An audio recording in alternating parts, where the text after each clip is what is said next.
1,000. You can pick a couple, whichever suits your purposes. And some of them are the gods and the deities that we all know. This is called the Queen's Pond. This is a temple to Ganesh, the elephant god. You may know him from The Simpsons. And he's the elephant god. And the story behind Queen's Pond, this is a 16th century structure, was the king and the queen at the time lost their son, who was trampled by an elephant, trampled to death by an elephant. The queen was inconsolable over this loss. So the king built her Queen's Pond as a way to remember their son, and built the temple in the middle of Queen's Pond as a way to appease Ganesh, the elephant god. And it now actually is one of the most beautiful temples to Ganesh. It's one of the largest and most beautiful. But it doesn't have to be big. This is, my wife tells me, is also a temple to Ganesh. This is a residential temple. This is just simply on someone's front lawn. And Ganesh is serving the purpose of this person, whoever is using Ganesh as this altar. This is one of my favorites. Have you ever been here? Yeah. You know what this guy is, right? Yeah. This is the god for tooth pain. And you tack a rupee to this particular guy for having some dental or tooth pain, and he'll alleviate your dental pain. I always wondered what he looked like under all those rupees. Do you have any pictures of that? I've never been able to figure out, because it's supposedly about 100 years old. They consider this if you have your heart pain. Yeah? Oh, that's a heart pin? Yeah. That's what it's called? Yeah, it's go away if you use that. So go away, make your tooth paisa. Yeah. It's called paisa, not Yeah. rupees. And make your, is that what that is? Paisa. Okay, all right. It makes your tooth pain go away.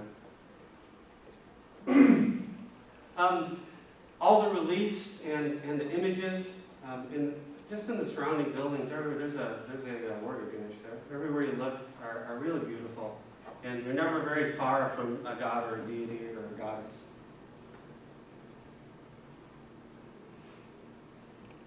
So I was married in Kathmandu. That is my wedding day. I'm wearing a topi. That's my ceremonial wedding hat. The garlands that we're wearing are sort of the equivalent of our rings. We exchange garlands. My wife has henna on her hand. I'll talk a little bit about henna. But first, pretty much every hotel in Kathmandu has a case in the lobby.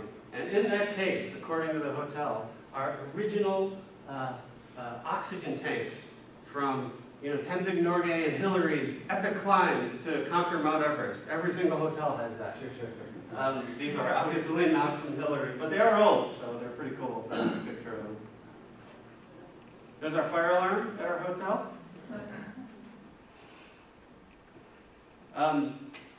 The day before the wedding, sort of at the shower where the henna was given, I was presented this tray by Mina's dad, my father-in-law. The silver case in the front is actually written in Sanskrit, and it's basically a welcoming me to his family. Those are decorated coconuts on either side, representing our dowry, and there's a little tiki paste. That's a vermilion paste, right? Is that what you use? Or rice paste? It's rice paste. Rice. Rice paste that you use. I thought that was beautiful. Henna. There's a big henna party where the bride and a lot of the women in the wedding party have their hands and arms and sometimes feet decorated. On her right hand, to our left, can you see our names in her hand? Mina and Dan at the top. And after about 24 hours, by the next day, all of that will sort of flake off, and those bright red. Her hands were bright red, and it lasted about a month. So when we were up in the Himalayas and we were trekking to Mount Everest Base Camp, she had henna all over her hands, so everybody could tell that she was a newly married Brahmin woman. We were married in the courtyard of a Russian tea house. Mina's dad knew the owner of the tea house, and that's our altar. And there are my in-laws. I think they're horrified that I show them at every presentation, but I really love them. And they're amazing people. There are the two aunties, those are my handlers. They were the ones who basically got me to the church on time. They helped me dress and told me what to do, and were constantly whispering in my ear where to go and what to say. There's the band that I wrote about, and there's my Ford. So one of the Nepali wedding traditions is that when the bride arrives, she is very demure. And she has eyes downcast, and she doesn't speak very much to the groom or to anyone around her. And she's sort of handled, and she's very quiet. And I was looking forward to that part of the wedding, because if you knew my wife, she's the opposite of that. So she sat down. This is when I first saw her. She sat down, and I leaned over and I said something like, "You know, you look beautiful," or "You look very nice." And she just rolled her eyes and she said, "I look like a Christmas tree." So much for demure. We did exchange rings. There were some Western traditions that they put into the ceremony for us. The ring exchange usually would come much earlier. There was rose petals and some other things that they gave to us because I was part of the ceremony, which was nice. I like this picture because it really sums up our ceremony and what we were going through and that day, which is Meena just having the day of her life and me just trying not to screw things up. This was one of my favorite parts, where I actually have to physically move Meena from one cushion to the other. It's a representation of my moving her from her house to my house. And well, the reason everyone in the picture is laughing is because the photographer didn't get the picture the first time around. So this is me doing it the second time around, having to lift her from one cushion to the other. So in Western weddings, as most of you probably know, when the bride and the groom are getting married, you sit in pews or you sit in front of them and you watch the ceremony take place, and then afterwards you all go to the reception. Not so in the Nepali ceremonies. Only the people who are participating in the actual ceremony have to be there. Everybody else is having a dance contest off on the other side of the courtyard. And there's Meenakshi later that night that's her reception, sorry. And that green band with the gold at the bottom, that represents that she's now a married woman. She has a very much smaller one too. So that's part of the wedding. And as I'm switching slideshows, does anybody have any questions about the wedding or about Kathmandu? Was Nepal part of India at one time, or China, or where? Or was it always? Yes, what is now northern India was part of Nepal. That's why Meenakshi's grandmother now lives in northern India, because she used to live in what was southern Nepal. And that was all chopped up. When was that chopped up? When it was British colonized, yeah. at that time, Nepal never colonized from the British, but they have several wars, and some parts of Nepal they captured. Yeah, so there's a small piece of what is now northern India that used to be southern Nepal. Yeah. But otherwise, Nepal was never colonized. No China, no China, not even China. Although now China, there's a lot of stuff. Everybody in Nepal now talks about China economically colonizing Nepal, right? They're trying to build the Himalayan road. China is. Yeah, but Indian culture and Nepalese culture very similar, you know, because we speak similar language. Hindi and Nepalese are similar. Yeah. Both came from Sanskrit. Yeah. So we can write, we can read, we can speak Hindi. We watch a lot of Bollywood movies. Yeah.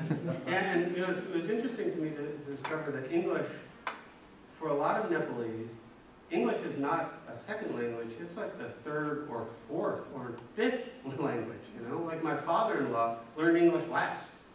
I mean, behind Hindi and Urdu and Nepali and he knew and Russian. You know, so it was interesting to see. So, right, so from Kathmandu to Lukla sits at about 9,300 feet. It's about an hour and a half plane ride, domestic plane ride, to get from Kathmandu to Lukla. Lukla is considered the most dangerous airport in the world. The domestic terminal of Nepal is non-functional. Let's just say. Those bags in the middle there belong to a commercial trekking group.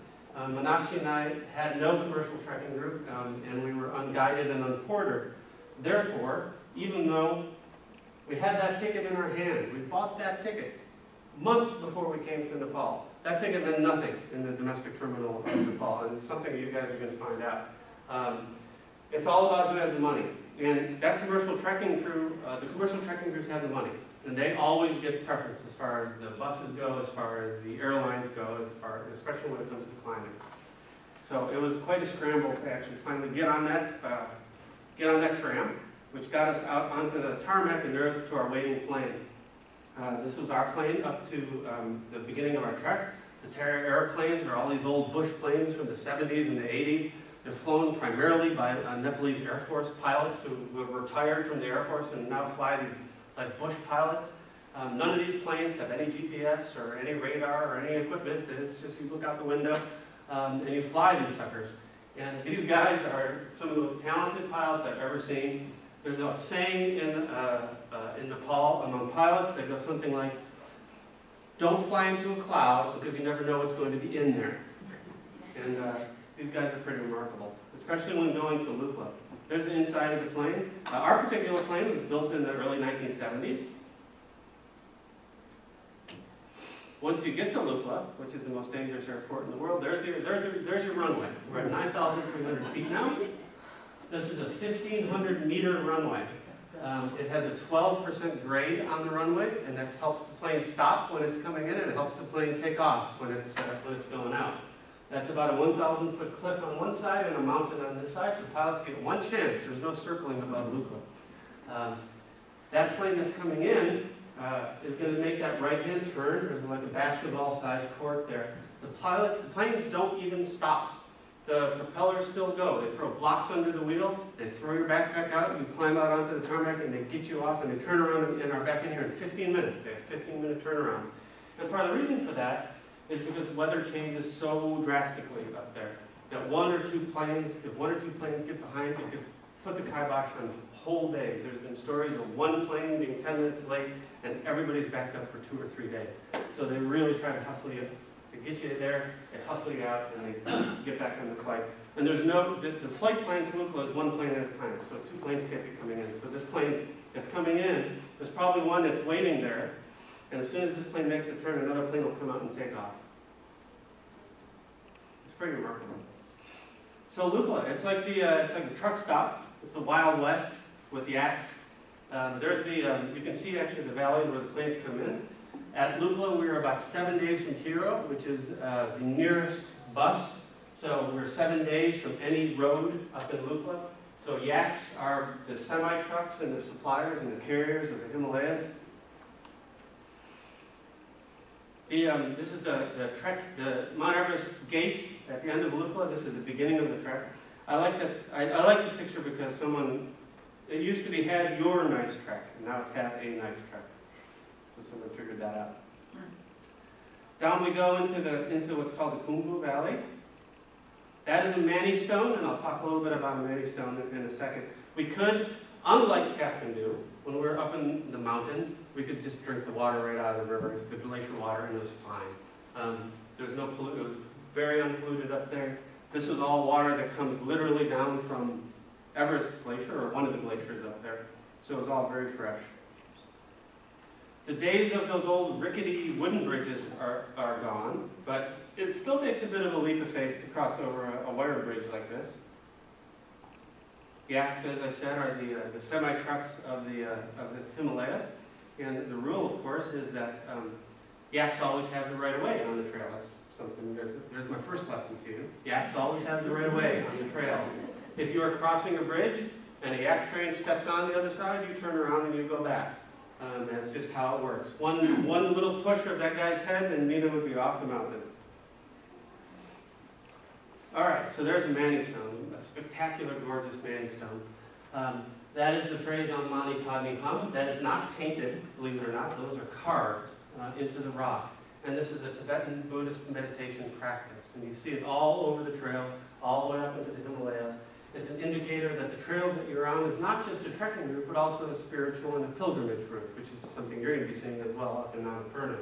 And up at Tengwashe, the monastery, part of the monks' meditation practice is actually to carve these stones. And almost all of the stones, all the big stones along the way, are carved with this, with Mani Padme Hum.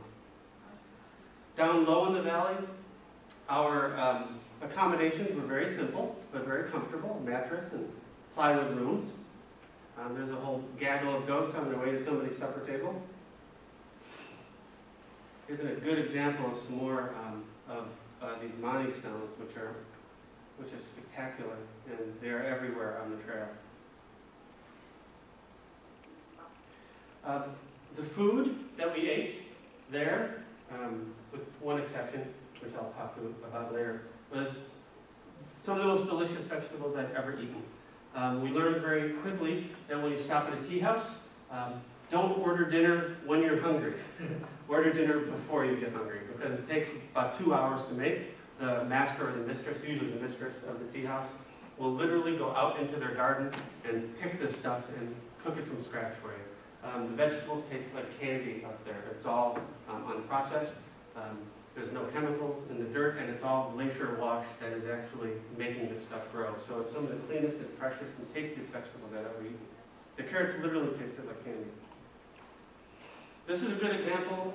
In the lower area, we're at about, still at about 9,500 feet here, of a tea house and at a lower elevation. So one of the signs, I have a couple of shots of these signs. These signs are put on the trail primarily for the Sherpas and the porters, to tell the Sherpas and the porters how far it is from various points along the way. They're not put there for us, because from that spot to the monastery that they're talking about, which would be Tranquil Monastery, took us about 8 hours. So the only people that could do it in 2 hours would be a Sherpa or a porter. It's about 37 miles, by the way, from Lukla to Mount Everest Base Camp, one way. There's chickens.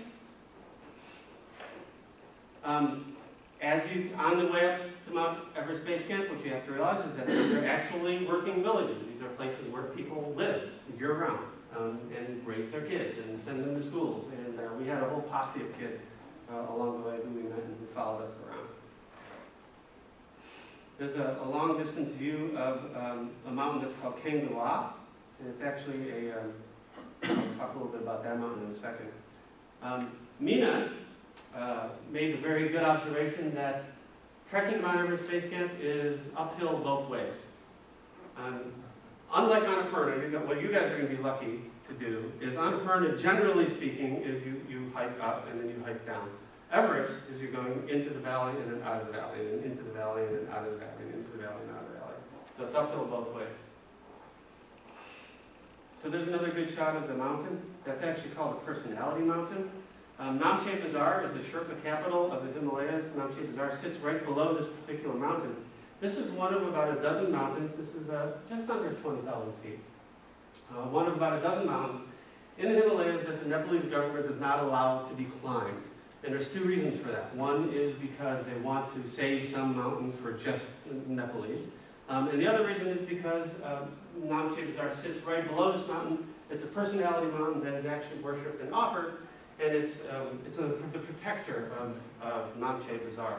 So there's some heavy fines that you could get, up to and including being kicked out of the country and not being allowed to come back and climb at all if a Westerner is caught climbing this mountain. Sagarmatha National Park. Sagarmatha is the Nepalese word for Everest. It is actually a national park. This is the headquarters of the national park. It sits, you can see right in between that little rock area there.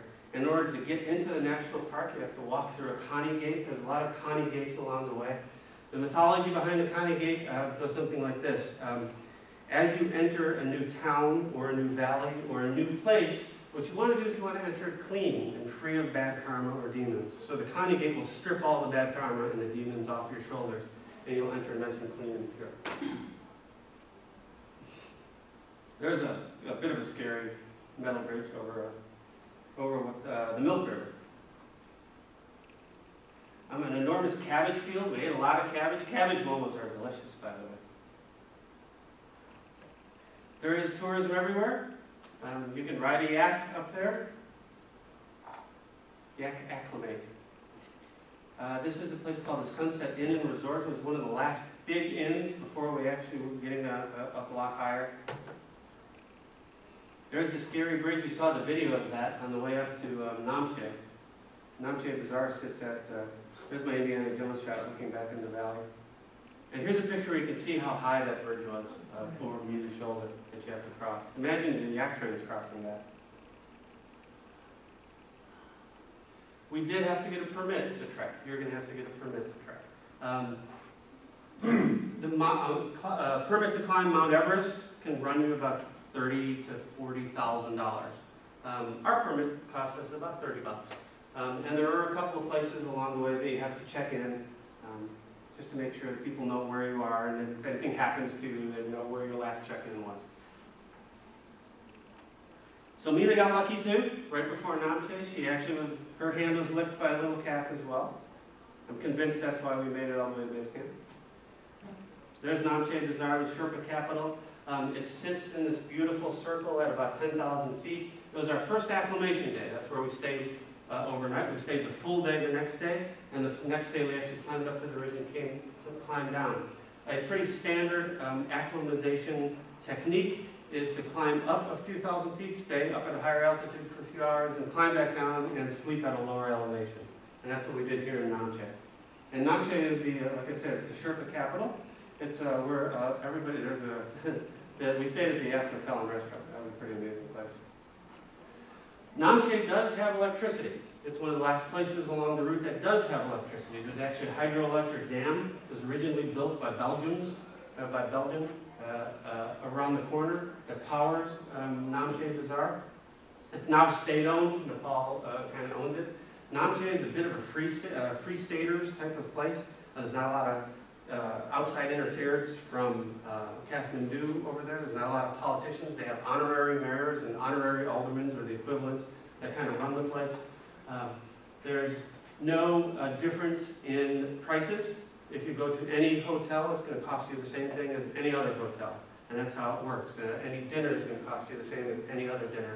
In fact, there was, while we were there was a dispute because a shopkeeper from Kathmandu had just moved recently up into Namche Bazaar, and she was selling trinkets like some of the ones that I bought, like the prayer wheels, and she was undercutting everybody else. She was selling them for a lower price than literally everybody else in Namche Bazaar. And the honorary mayor of Namche Bazaar made her stop. Actually came and said, you can't do that. You have to price them at these prices. So it's an interesting little, it's like a socialist free stater zone. It was the last place that we had electricity. So up we went on our another beautiful Mandy stone. Up we went on our acclimatization day. You can see how intricate the carvings are. Yeah, you saw that picture. There's the cover of the book, looking back down on Namche. Right above Namche is another airport. It's the highest airport in the world. And it is not a commercial airport, or it's not a passenger airport. It's strictly a commercial airport and a supplies airport. It's a 500-meter dirt strip at 12,500 feet. And it services, and the only reason that it exists is because of that place. That's the Everest View Hotel. It actually sits at about 13,000 feet. It owns that airport. It owns the planes that come to it. This is a very high-end commercial trekkers resort and hotel. This staying here one night will run you about $250 American. There is oxygen in every room. Each of the rooms have their own separate heaters in the rooms, and you can actually get a full, you can get pizza and sub sandwiches and like full-on Western foods at this place. And it'll cost you, but it's, we had a tomato soup and chocolate cake up here. It was pretty good. But as far as cost, I have to say, Meena and I were there for 17 days, and we spent $250 each for the 17 days that we were up there. So one night here would cost us as much as we spent for the whole 17 days that we were up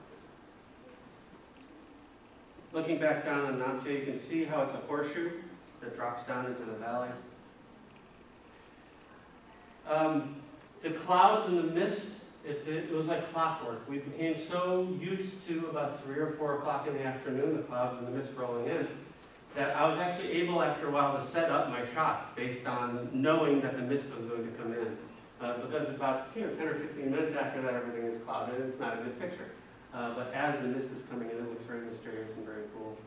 You'll see some more of those as they come. Here's part of the bazaar of the Namche Bazaar. And people, traders from Tibet and from Nepal all congregate in Namche and sell their wares. Blue seems to be a favorite color. Blue? Yeah, blue's a good color. I don't know why. I don't know if it's extracted from the soil. I don't know why all those the roofs are all painted different colors. Maybe it's just for. I don't know if there's an actual reason for that or not. I don't know. It just looks cool. Doesn't it? Here's the inside of the tea house. If you're part of a commercial trekking group, this is what's going to be waiting for you. If you pay, there's groups like Exodus and Mountain Madness that you can go with, and you don't have to carry anything, except maybe some snacks. They'll have porters and they'll have guides and people waiting for you at the tea houses.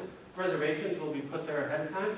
This was actually for a British trekking crew that was coming, and you can see the tea and biscuits are all lined up, and hot tea is waiting for them. We didn't have any of that, but if you have $3,000 to $5,000 to blow, you can have this waiting for you. So up we went. I like this sign. I like the final line of this sign. 2 more hours climbing. Okay, see you. It would take us about 6 hours. Another example of how it's uphill both ways. After going up to Namche, above Namche, to about 13,000 feet, we had to descend to about 11,000 feet before we climbed back up to 14,000 feet. Tengoshe Monastery in Tengoshe. This is where all the trekkers go. You have to get through Tengoshe. It's a Buddhist monastery. There's about 100 monks who live and work here. And all of the trekkers who are going up get a blessing here. You can see the inside of the courtyard. I wasn't allowed to take pictures inside the monastery itself, but this is the courtyard. And again, some beautiful carvings. This monastery is not as ancient as it appears. It actually only dates to the 1930s. Buddha eyes are everywhere on the trail. This is called a stupa. There's another Connie gate. I didn't want to include this picture, but my wife made me include it because she said I had to have at least one slide in the show where I looked exhausted. And that's the one where I looked exhausted. As we hiked up to about 14,000 feet, the shrubbery started disappearing. It started getting a lot more rockier and icier and colder. There's some very miserable cold yaks coming up that we have to step aside. On the trail, always, as a yak train is passing by, you always stand on the inside of the mountain as opposed to the outside of the mountain. How long is the hiking season? Is it 3 months?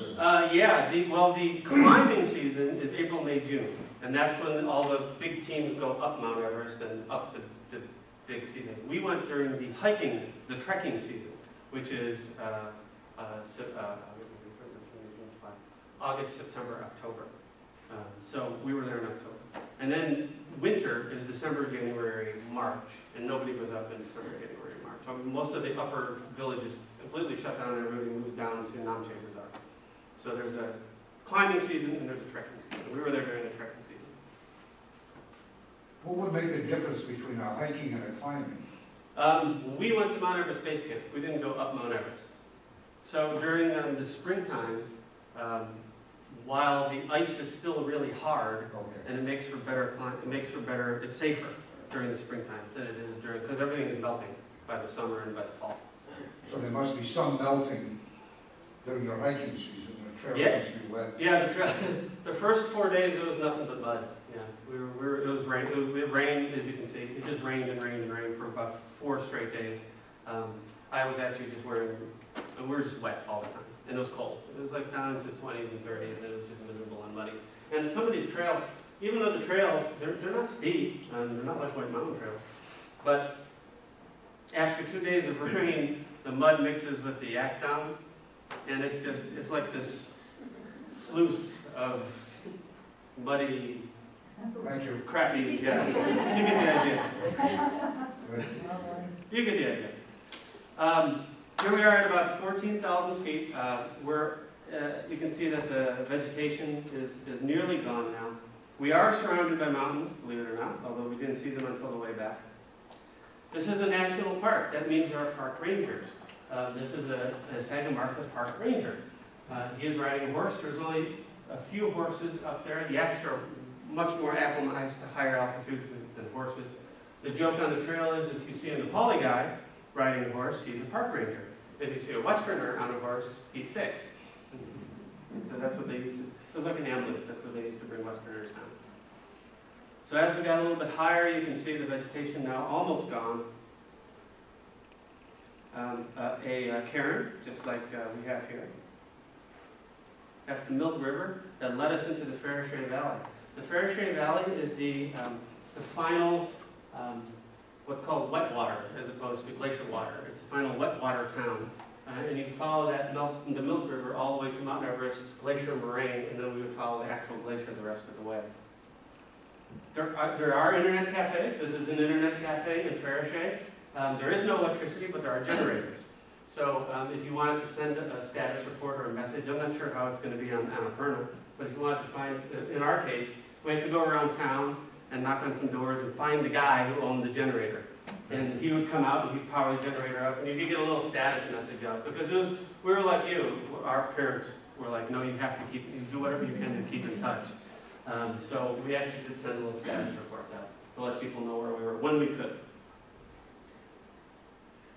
I like this picture because we're at 14,000 feet now, and this is one of the little girls who lives and works at one of the tea houses with her mom. She's 3. Her name is Chori Tenzin, which is daughter of Tenzin. Chori means daughter.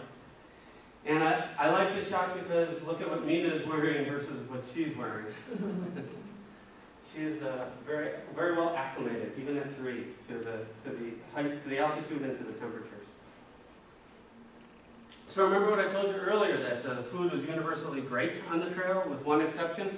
There's the one exception.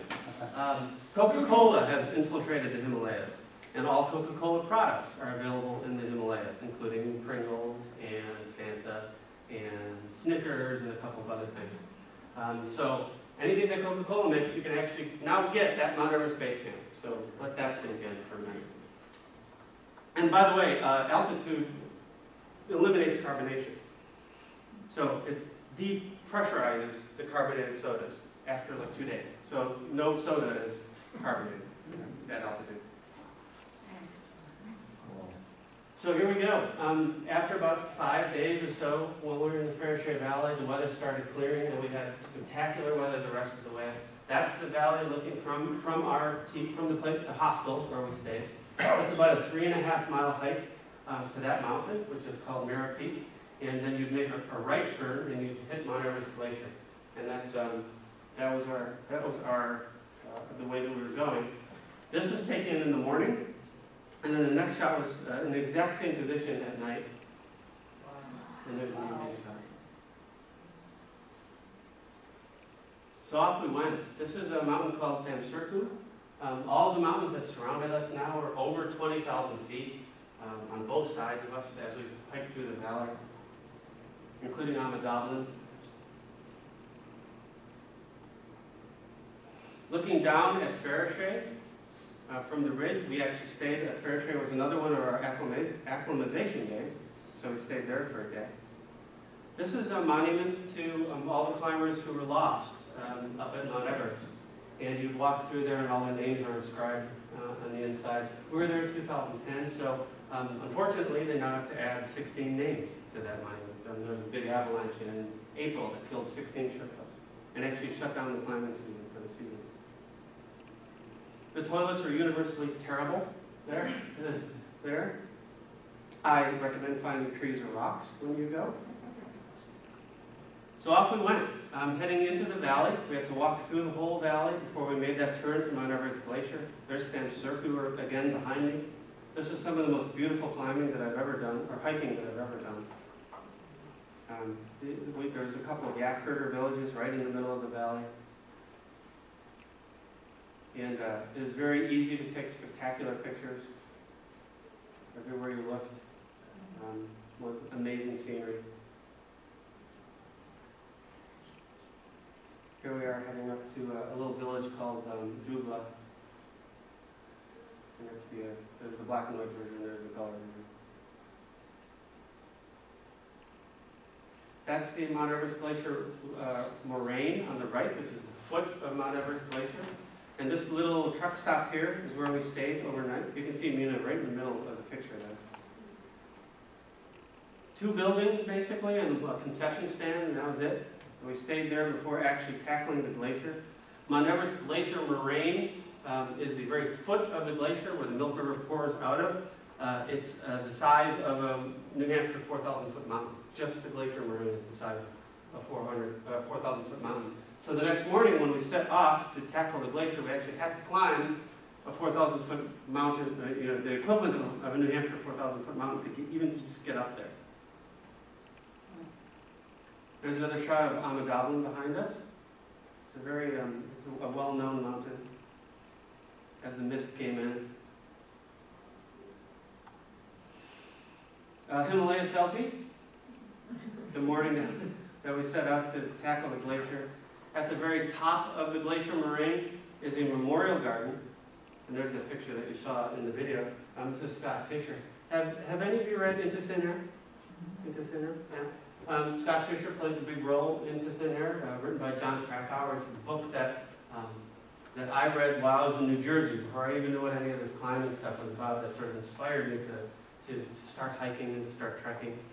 And up until last April, this was the single most tragic alpine day in climbing history. There was 9 climbers who were lost in one storm on Mount Everest, partially because of, unfortunately, Scott Fisher, who ran a commercial trekking company called Mountain Madness out of Seattle.